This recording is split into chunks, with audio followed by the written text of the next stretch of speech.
الرحيم وبه نستعين وهو خير المعين صلى الله على سيدنا محمد وآله الطاهرين اللهم صل على محمد وآل محمد وعجل فرجهم. کتاب ولایت فقی ولایت فقاہت و عدالت آپ کی خدمت میں فصل سوم بیت اللہ جوادی عاملی حافظہ اللہ تعالیٰ کی اس کتاب کی چل رہی تھی. اس میں ہم نے 3 دلیلیں ولایت فقی کے اس بات کے اوپر پڑھی کہ پہلی دلیل عقلی تھی کہ محکم اور ٹھوس ترین دلیل یہ دلیل عقلی ہی ہے. اس کے بعد دوسری دلیل جو کہ درجے کے اعتبار سے دلیل عقلی سے کسی اعتبار سے بھی کم نہیں ہے، جسے دلیل آپ تلفیقی کہتے ہیں کہ عقل اور نقل سے مرکب ہے. یعنی آپ اس کو دوسرے لفظوں میں یہ کہہ سکتے ہیں کہ شریعت کی تعلیمات ہمیں یہ بتاتی ہیں کہ حاکم اور شریعت اور قوانین کو لاگو کرنے کے لیے ایک شرعی حاکم کا ہونا ضروری ہے، ایک ولی کا ہونا ضروری ہے. تیسرا ہمارے پاس آ جاتا ہے نقطہ کہ جس میں نقلی دلیل ہمارے پاس تھی. نقلی دلیل سے ہمارے پیش نظر مراد یہ ہے نقلی دلیل سے کہ ہمارے پاس احادیث مبارکہ موجود ہیں جن احادیث مبارکہ سے آپ استفادہ کر سکتے ہیں اور ان احادیث سے ولایت فقی کا نظریہ ثابت ہوتا ہے. یہاں پہ ہم نے بے توفیق الہی تقریباً 19 احادیث کو مطالعہ کیا، جن میں سے بعض کاملاً صحیح سند تھی، بعض علی تحقیق صحیح سند تھی اور بعض اگرچہ سند کے اعتبار سے ضعف رکھتی ہیں یا تحقیقی طور پہ جبران ہو سکتا ہے ان کا ضعف کا، لیکن ہم بالفرض تسلیم کر لیتے ہیں کہ وہ سنداً ضعیف ہے لیکن شاہد اور مؤید کے طور پہ ہمارے لیے قابل استفادہ ہیں. احادیث کو ذکر کرنے کے بعد ہم پھر اب ان کے متن کے اوپر پہنچے کہ ان متون سے استفادہ کریں. لہذا پہلا نقطہ ہم نے اس میں گزشتہ درس میں آپ کی خدمت میں بیان کیا تھا کہ جو احادیث ہمارے پاس نقل ہوئی ہیں اور اس میں فقہا کے وظائف کو جو بیان کیا گیا ہے اور تعلیمات اہل بیت علیہ السلام میں جو شرعی احکام وارد ہوئے ہیں، اس کے مزاج سے ہمیں پتہ لگ جاتا ہے کہ ہر دور میں ایک ایسے ولی کا ہونا ضروری ہے جو مومنین کے درمیان معاشرے کو یا گروہ مومنین کو ان امور کے مطابق ادارہ کرے، مدیریت کرے، چلائے کہ جو دین الہی، دین اسلام، دین اہل بیت علیہ السلام میں وارد ہوئے ہیں. اگر وہ یہ ذمہ داری انجام نہ دے، لوگ منتشر ہوں گے، پراگندہ ہوں گے. کوئی کسی فکر کا مالک ہے، کوئی کسی طریق کو دین کے نام پہ اختیار کیے ہوئے ہے. لہذا معاشرے کو مد نظر رکھتے ہوئے اسے لوگوں کو کنٹرول کرنا، لوگوں کو مدیریت کرنا، لوگوں کے امور کی اصلاح کے لیے قدم اٹھانا ضروری ہے. لیکن کس کو معیار بنا کے؟ شریعت محمد و آل محمد علیہ السلام، اس طریق سے جو شریعت رسول اللہ صلی اللہ علیہ وسلم ہم تک پہنچی ہے. یقیناً ایسا شخص وہ امین ہونا چاہیے، وہ عادل ہونا چاہیے، وہ دیانت دار ہونا چاہیے، وہ اہل علم ہونا چاہیے، وہ فقیہ ہونا چاہیے. وہ شرائط آپ سابقہ دروس میں پڑھ چکے ہیں. ان روایات سے جو استفادہ ہوتا ہے، کیونکہ ہم اس کے بعد حجیت کی بحث پڑھیں گے، اسی کے ضمن میں اگرچہ آیت اللہ جوادی عاملی حافظہ اللہ تعالیٰ نے حجیت کی بحث کو بھی قرار دے دیا، کیونکہ آپ فقہی طور پہ جب بھی کسی حدیث سے استفادہ کریں گے سب سے پہلے اس حدیث کی سند سے بحث کریں گے. اگر اس کی سند ثابت ہو جاتی ہے تواتر کے طور پہ یا خبر واحد کے طور پہ یا سیرت عقلائیہ کے طور پہ، کسی بھی طور پہ ثابت ہو جاتی ہے سند، تو دیکھیں گے کہ سند کے ذریعے سے جو مضمون خبر اور متن مل رہا ہے اس کا معنی کیا ہے، اس کا معنی جاننے کی کوشش کریں. معنی بھی واضح ہو گیا ہمارے بالفرض. ابھی ہم کس مرحلے میں؟ معنی کے مرحلے میں. ان حدیث کا معنی کیا تھا اس مرحلے میں. ہم فرض کرتے معنی بھی واضح ہو گیا تو ادھر سوال ابھرے گا کہ یہ جو سند صحیح اور معنی آشکار، یہ معنی میرے لیے حجت ہے یا نہیں؟ اس کا یہ مطلب ہوا ہمیشہ ایسا نہیں ہوتا کہ سند ٹھیک ہو، معتبر ہو اور مضمون خبر آشکار ہو وہ حجت بھی آپ کے اوپر ہو. ضروری نہیں ہے حجت ہو. دلیل کی ہمارے پاس، کیونکہ یہ تو بہت بڑی بات ہو گئی کہ امام معصوم سے کہ اللہ سبحانہ وتعالیٰ سے ایک معتبر ذریعے سے ہمیں پہنچی ہے ایک بات، اور اس بات کا معنی بھی واضح اور آشکار ہے کہ معنی کیا ہے، لیکن میرے لیے حجت نہیں ہے، میرے لیے اس کے اوپر عمل کرنا یا اس معنی کو قبول کرنا لازم نہیں ہے۔ تو بہت بڑی بات ہوئی۔ اس کی دلیل ہمارے پاس اگر قرآن کریم، کیونکہ قرآن کریم تواتر سے پہنچا، قرآن کی مانند کوئی حدیث بھی نہیں ہے، یعنی جو اعتبار قرآن کا ہے کسی اور شے کا پہنچنے کے اعتبار سے، سند کے اعتبار سے بات کی جا رہی ہے کہ نبی صلی اللہ علیہ وسلم آئمہ اہل بیت علیہ السلام نے بیان کیا کہ یہ اللہ کا کلام ہے۔ اللہ کا کلام تو تمام کلاموں کے اوپر برتری رکھتا ہے۔ اگر اس میں ایک آیت آ جاتی ہے، آیت کا معنی روشن ہے ہمارے لیے، ید اللہ فوق ایدیہم، ان کے ہاتھوں کے اوپر اللہ کا ہاتھ ہے، یا ید، آپ ید کا معنی نہ آپ بالفرض کریں، اللہ کا ید ان کے ایدی ہاتھوں کے اوپر تھا بالفرض۔ اب یہ معنی واضح ہے ہمارے لیے، لیکن یہ معنی لے لیں گے ہم، اللہ کا تو جسم نہیں ہوتا، آپ کہیں گے تو معنی نہیں، میں ثابت کرتا ہوں کہ اللہ کا کلام ہے، اللہ کی طرف سے آیا ہے، میں یہ بھی ثابت کرتا ہوں کہ اس کا یہ معنی بن رہا ہے، مجھے یہ نہیں ہے کہ اس کا معنی یہ نہیں بنتا، یہ معنی بن رہا ہے اس کا، صحیح ہے، لیکن یہ معنی میرے لیے قابل قبول نہیں ہے۔ بعض ایسے اسباب ہوتے ہیں جس کی وجہ سے قابل قبول نہیں ہے۔ بالکل اسی طرح سے ایک اور مثال، یہ تو توحید کے باب میں تھی، کہ جیسے قرآن کریم کی عصا آدم ربہ فغوا، آپ کے معصیت کا ایک ہی معنی مخالفت، نافرمانی۔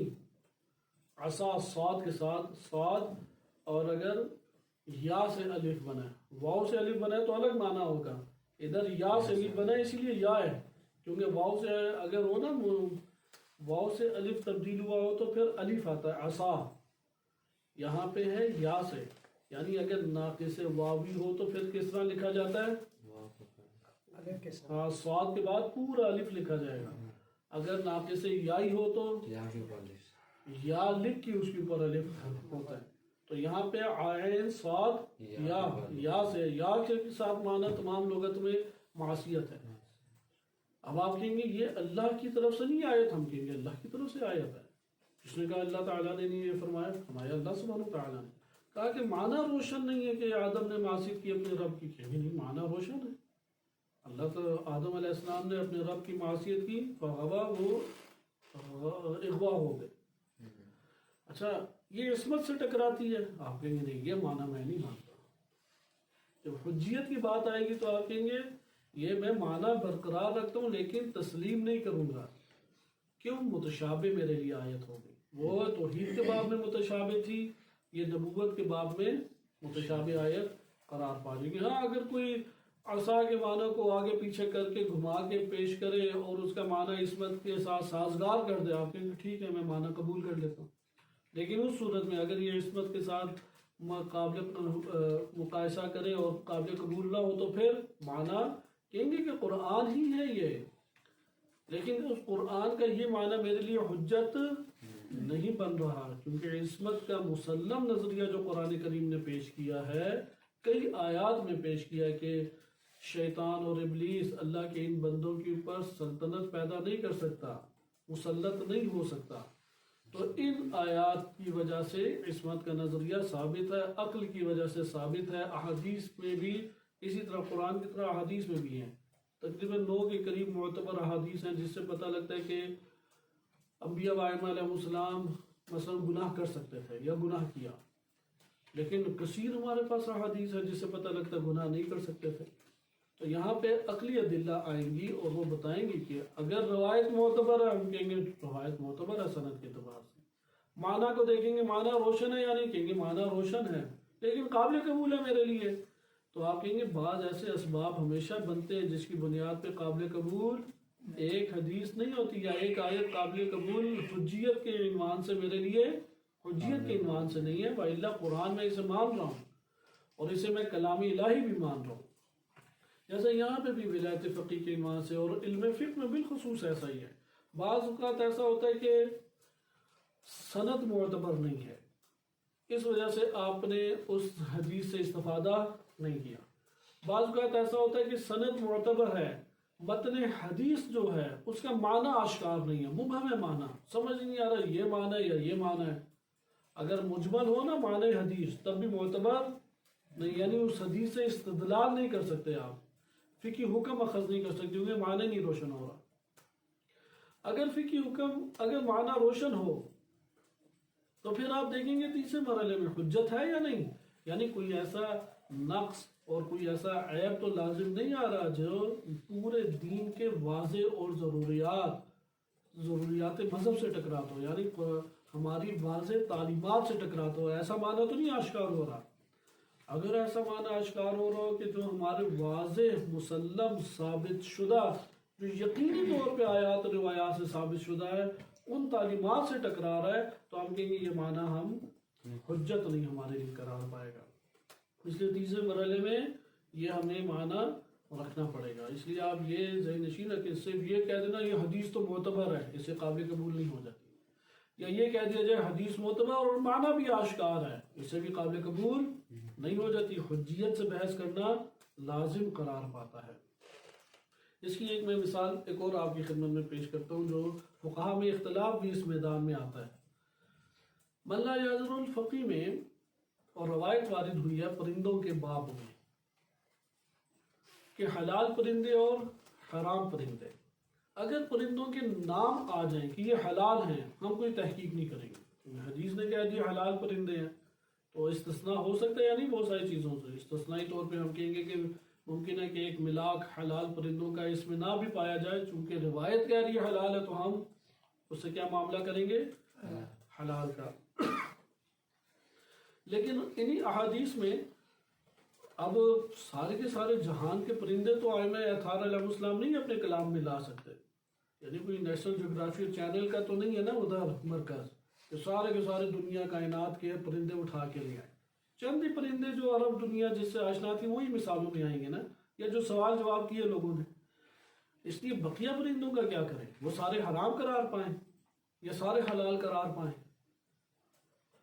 تو یہاں پہ ضابطہ دیا احادیث نے، دو ضابطے دیے۔ پہلا ضابطہ یہ دیا ہوا میں اسے چھوڑا جائے، اگر زیادہ پر پھیلاتا ہے وہ تو حلال پرندہ، زیادہ اس کی اڑان میں ٹھہراؤ پایا جاتا ہے جیسے چیل ہے، عقاب ہے، شاہین ہے، الو ہے، یہ ٹھہراؤ پایا جاتا ہے زیادہ تر تو یہ حرام پرندے۔ دوسرا ضابطہ پیش کیا، اگر پہلا نہیں پتہ لگتا دوسرا ضابطہ پیش کیا، انہیں بتایا اگر ہم نے اسے اڑانے کے لیے چھوڑ دیا تو یہ تو پتہ لگ جائے گا حلال ہے یا حرام، لیکن اسے استفادہ نہیں ہو سکتا، کون پکڑ کے اسے لے کے آئے گا۔ اس لیے دوسرا استفادہ کر سکتے ہیں، اس کے پاؤں میں اگر کانٹا ہے اور سنگدانہ اس کا موجود ہے تو اور پورٹ اس کا موجود ہے تو یہ کیا کہلائے گا، حلال جانور۔ اب یہاں پہ ہم اس ضابطے کی طرف کب رجوع کریں گے، جب معتبر حدیث میں نام نہ آیا ہو، ایسا ہی ہے یا نہیں؟ اگر نام آیا ہو تو ان ضابطوں کو دیکھیں گے، نہیں امام معصوم علیہ السلام سے سوال پوچھا کہ انہوں نے کہا یہ حلال ہے تو ٹھیک ہے حلال قرار دے کے ہم استفادہ کریں گے اس سے۔ اب ہمیں کیسے پتہ لگے کہ یہ امام معصوم نے فرمایا یا نہیں، سند معتبر ہونی چاہیے یا نہیں؟ من لا یعذر الفقی میں ایک روایت آئی، اس روایت میں وارد ہوا کہ مور حرام جانور ہے۔ آیت اللہ سیستانی حفظہ اللہ تعالی کے مطابق وہ روایت کی سند کیا ہے، ضعیف۔ اب اگر سند ضعیف ہو تو آپ متن سے استفادہ کریں گے، مضمون خبر سے نہیں کریں گے نا، پھر آپ کو لا محالہ کہاں آنا پڑ جائے گا، دوسرے ضابطے میں۔ دوسرے ضابطے کو اگر آپ دیکھیں تو مور کے اوپر وہ اطلاق ہوتا ہے ضابطے کا کہ جو قرار دیا جاتا ہے حلال جانوروں کے لیے، مثلا پاؤں میں کانٹا ہے اس کے، پوٹا یا سنگدانہ اس کا موجود ہے، تو انہوں نے فتویٰ دے دیا مور حلال ہے۔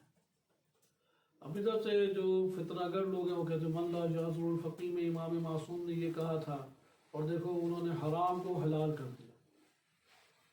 اب بقیہ جو فقہا ہیں وہ کہتے ہیں من لا یعذر الفقی ایک بڑی کتاب ہے، زمانہ امامت کے قریب کتاب ہے، تو کہتے ہیں کہ احتیاطاً مور کو نہ کھائیں، ضروری ہے مور ہی آپ نے کھانا ہے۔ تو وہ کہتے ہیں کہ احتیاط کی بنیاد پہ ہم کہتے ہیں کہ آپ احتیاط کریں اور اس کو آپ حرام ہی سمجھیں۔